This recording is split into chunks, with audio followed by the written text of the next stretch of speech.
Brillanti Musicals, kull nhar ta' ħamis fit-8:30 dejjem fuq One. Stħarriġ tal-Bank Ċentrali ta' Malta li jsir mod regolari indika li l-attività tan-negozji Maltin u Awċin għadha għaddejja b'mod qawwi. Dan fl-istess ħin li indika li matul din is-sena u mistenni li żieda fil-pagi tkun aktar għolja mis-sena li għaddiet u taqbes il-5%. Dan l-istħarriġ fost l-azjendi ta' pajjiżna wara 52% tal-kumpaniji qalu li fl-aħħar kwart tal-2023 l-attività tagħhom żdiedet fuq it-tliet xhur ta' qabel. Dawk li qalu l-attività tagħhom naqset kienu wkoll ferm iżgħar minn dak osservat fl-istess tliet xhur is-sena qabel. Bekk, filwaqt li fir-raba' kwart tal-2022 kien hemm maġġoranza ta' inqas minn 30% tal-kumpaniji li raw titjib fl-attività, fl-2023 din il-maġġoranza telet għal 35%.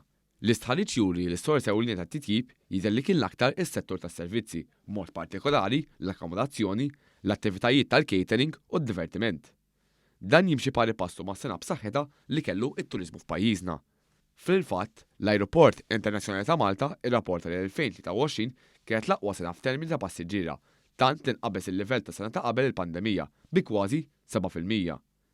Mill-istħarriġ tal-Bank Ċentrali joħroġ ukoll l-aspettattivi għall-ewwel kwart tal-2024 huma wkoll b'saħħithom ħafna, tant il-nofs id-ditti li ħadu sehem qalu li qegħdin jantiċipaw li l-attività tagħhom se tkompli titjieb. Kienu biss 8% li qalu li qed jantiċipaw li jmorru għad. Għal darb'oħra l-aqwa sentiment kien mill-operaturi fis-settur tas-servizzi. Dan anke minħabba l-fatt li t-turiżmu mistenni jkollu sena oħra rekord fl-2024 biżjed minn 8 miljun passiġġier fl-ajruport. 42% tal-kumpaniji lokali iddikjaraw li se jkollhom se jespandu l-investiment tagħhom f'pajjiżna. L-istess ħarriġ wara wkoll li 60% tal-kumpaniji qalu li s-sena li għaddiet żiedu l-pagi b'aktar minn 5% u li dan mistenni jaċċelera din is-sena. Tant li 65% tal-kumpaniji kkuntattjati qalu li qed jistennew li jżidu l-pagi b'aktar minn hekk ukoll.